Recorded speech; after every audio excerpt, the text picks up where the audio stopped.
like to welcome to the show star Tom Meeten of the upcoming film debuting at South by Southwest Film Festival, Paul Dude's Deadly Lunch Break. How are you today, sir?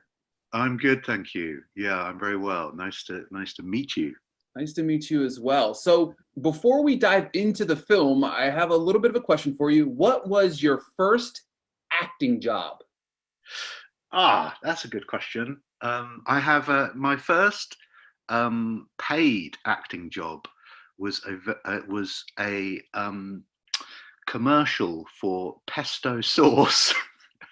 It was my first ever paid job, and I got this commercial for pesto sauce, for Sackler pesto sauce, quite a famous European pesto sauce, and it was with an Italian production company, and I had to go to Budapest in Hungary and film this sort of epic pesto sauce advert. And I absolutely loved it. Yeah. But that's quite an unconventional first acting job, I feel. I like it though. I like it. It's definitely different. It's a good story, right? Yeah. It was rather ridiculous, and I sort of thought I got treated like a king because it's advert money, crazy money, and with these sort of passionate Italians all around me in Europe doing this advert, and I thought it was very glamorous. And it didn't continue like that. Don't worry about it. But I loved it at the time. Yeah, it was ridiculous. So Paul Dude is about a weedy charity shop worker who is set on winning the big national talent show. But when actions of 5 selfish people cause him to miss his audition, he sets out to seek deathly revenge. 1 lunch break, 5 spectacular murders. Tom, what attracted you to play the role of Paul in this film? $1 million. No, well, I had worked with writer director Nick and a producer Finn. We'd worked together before, and he approached me, and it just sounded really exciting. A fun project, and I haven't been loads of leads. I've done it a few times in films, and when you get asked these things, you kind of go, well, my answer is probably going to be yes. Let me read the script, and I read it and thought it just seemed like a lot of fun, and that proved to be true. And also, it's slightly different to what I've done because I've done quite a lot of comedy, but it was a sort of action comedy, if you like, and that appealed as well. So I'm getting quite old. There's not much longer I'll be able to do any action. What's one of the things that stand out is the wide range of emotions that Paul kind of goes through, and it's very early on in the movie. So when he's working, he finds out the audition is in town earlier than anticipated, and then obviously getting all of his pieces together, he's rushing around.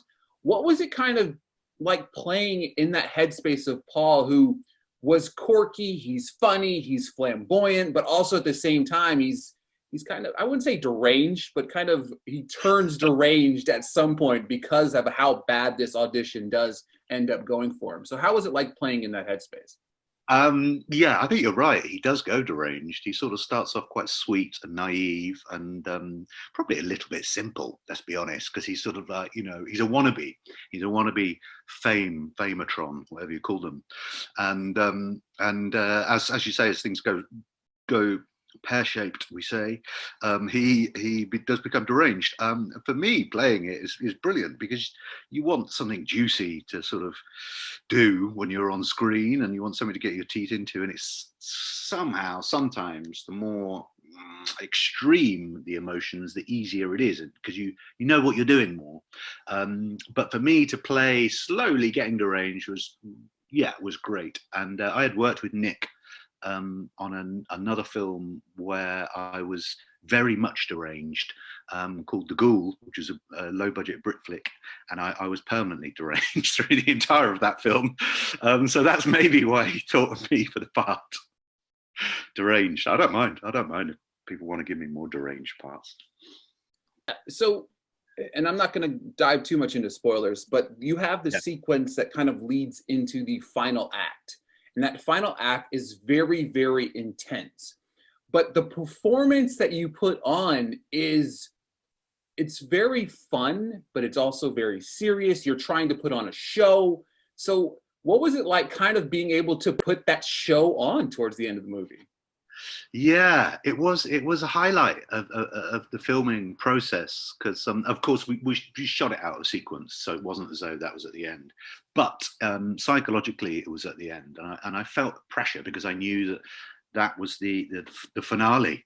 Sort of, I didn't want to mess it up first, but I originally started out doing live comedy, and that's where I started off doing stuff, performing, and I used to sort of improvise quite a lot and do quite physical, not physical theatre but physical comedy, and quite a lot of dancing. So if you improvise quite a lot of dancing, you don't have to improvise talking, which is sort of, it's easier somehow. So I was quite used to improvising physical stuff. So we made a plan not to rehearse too much. So and then there's the crew and our lovely cast all surrounding, and some other strangers. So it felt like a sort of small gig, really, a small show. So it was an utter buzz, and I sort of did it once and was utterly exhausted. And then Nick said, "Okay, let's go again," and I felt like I sort of snapped all my bones in my body. But I absolutely loved it. It was thrilling, and I was quite tense and and quite nervous. But I think that's always driven me, and often you get a crazy energy out of that nervousness if you try and capture it. And Nick made it that sort of environment, so it's like a small gig. Yeah, so the one more question about the character himself here is the outfit, the costumes, the makeup, the whole razzle dazzle. Like what was I'm sure that was fun, right? It was fun. I mean, I did get a lot of chafing from the sequins, which is in places that you don't want to know, Richard. I did have to have extra padding in certain places because of sequin chafe, which I never thought I never thought. You never thought you'd have a gig where you'd have to worry about that, right? No, not really, no. So a lot of sequins, and that was all through our brilliant costume designer, Yasmin Knox. And she created all those clothes and bespoke clothing and made, put beautiful effort into it. And Nick really wanted a sort of idea of a little bit Ziggy Stardust, really, and a little bit of that sort of 70s glam rocker. Yeah, I loved it. I mean, they were quite tight as well. I haven't really got a beer belly, but I felt like if you wear a sequin sort of onesie, tight onesie, then I think most people get a beer belly. Perhaps apart from Iggy Pop. Yeah, I like it. Okay, so you're a writer, you're a director, you're an actor. How have you found yourself staying creative throughout this kind of lockdown pandemic? Yeah, well, I have struggled, to be honest. Yeah, I'm sure everyone is the same. I've struggled to be able to concentrate, because I think I sort of started thinking about, I've got sort of various different projects, and if I was solo on my own trying to concentrate, then inevitably I'd end up looking at death rate figures, and then sort of looking at death rate figures in the Philippines, and then comparing it to here, which has of course been absolutely terrible here, but appallingly handled. So yes, I found it very hard to concentrate, but the main factor really is that I've been having to homeschool my daughter. And she is utterly brilliant and very good, but I'm not a very good teacher. So I thought I'd be good. I arrogantly thought that I'd be a good teacher. I don't know why. My father was a teacher, and I thought, oh, it's okay, it's in my genes. And it's not in my genes at all. I had no patience. So I was very bad at it, and she's just started school again yesterday, so I feel an enormous release. So being creative, I've found it very, very hard. I mean, luckily I have a couple of other projects which are with other people. So with working with other people, it's managed to take your mind off things. But on the whole, I bow down to anyone who's gone out there and done anything creative, really, whether it's writing a screenplay, writing a book, or simply doing a poem with 4 lines in it. Then I think well done, because you've managed to create something in these extraordinary times. Yeah, that's one thing for me that I've noticed, because you're in your house. You're in your house and you're trying to be creative, and it's like, whether you're helping your daughter do school, like for me, it's like when you become a school teacher, you're not prepared. It's the worst paying gig for you yourself because you're not getting paid. But then you think about my God, we're not paying teachers enough because I'm struggling here myself. And I can imagine when they deal with like 15, 20, 30 versions of our kids. And it's like, wow, right? I absolutely agree with you. I think they should have the highest paid jobs in the world, really, because they're doing the fundamental, they're sowing the seeds for the future, and they have to have the most incredible patience and understanding of these small, tiny tantrum, possibly sort of giving kids. You know, I think you're absolutely right, yeah, extraordinary. It's like I was sort of an unpaid classroom assistant, and I was still very bad at it. It's just, yeah. I mean, the whole sort of most of the world, I guess, had to do it in some form. So yeah, everyone experienced it. Madness. So I've got one more fun one before we go, and I feel like it was fitting with the character Paul. What, and this is the one I ask everybody that I have come on my show. What is your favorite? He's like, let me take a drink for this one. Oops, a bit of a vodka. Exactly. I forget. I keep on forgetting. It's 8 a.m. here, so it's like, no, I'm kidding. Vodka. No, I'm kidding. Vodka. Hey, but it's a responsible time for you to be drinking it right now. Obviously, no. But what is your go-to karaoke song? Oh God.